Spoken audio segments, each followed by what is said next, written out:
Everyone, welcome back to my channel. हमने next video में discuss करने वाले थे हम लोग अपना स्टॉक।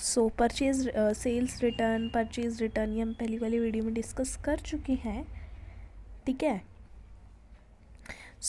अब एक और चीज़ है जो मैंने आपको बताई नहीं थी, आप देख सकते हैं।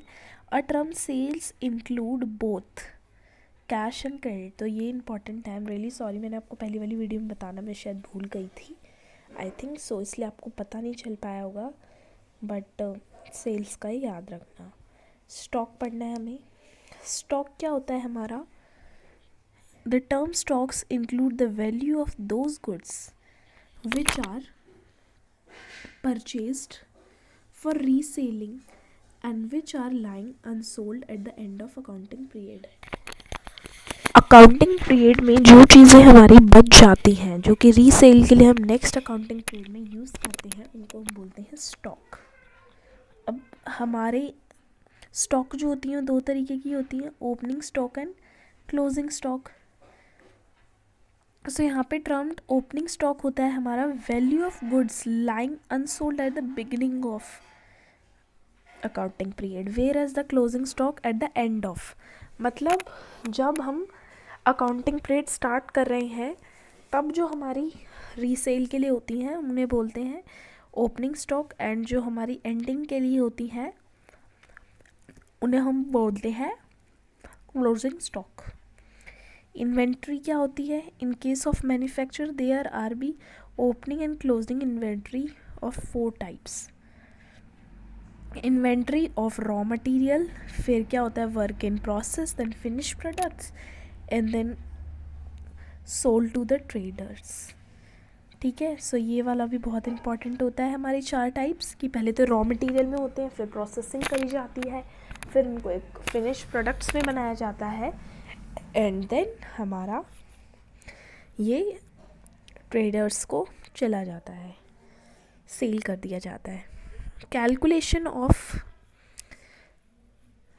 क्लोजिंग इन्वेंट्री ये होती है हमें ascertain value of the closing inventory, a complete list of all the items in the godown together with their quantities is prepared. Also, the separate list should be prepared for raw materials, semi raw finished and finished products. Care should be care should be taken.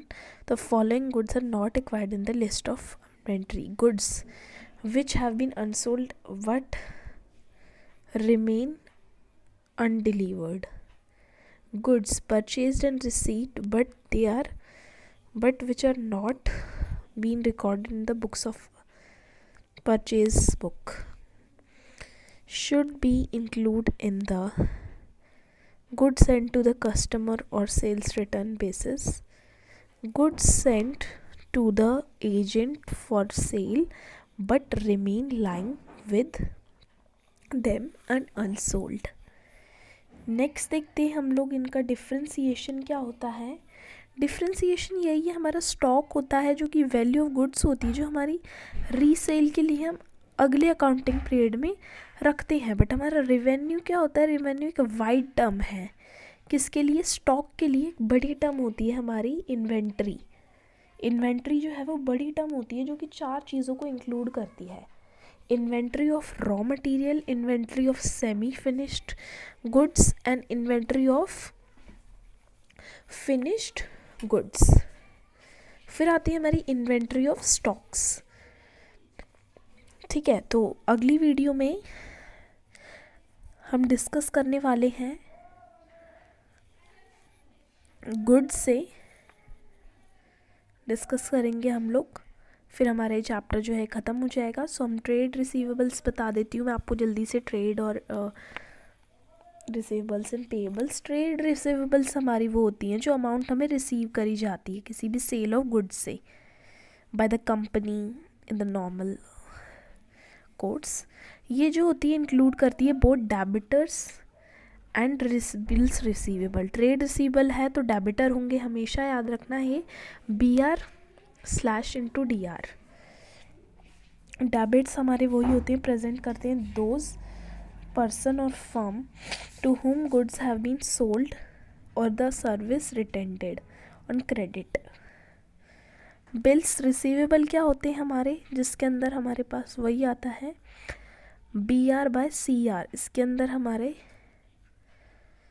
Trade payables हमारे होते हैं, amount जो कि हमें पे करनी होती है, जो कि क्रेडिटर्स होते हैं, रिसीवेबल में डेबिटर्स होते हैं.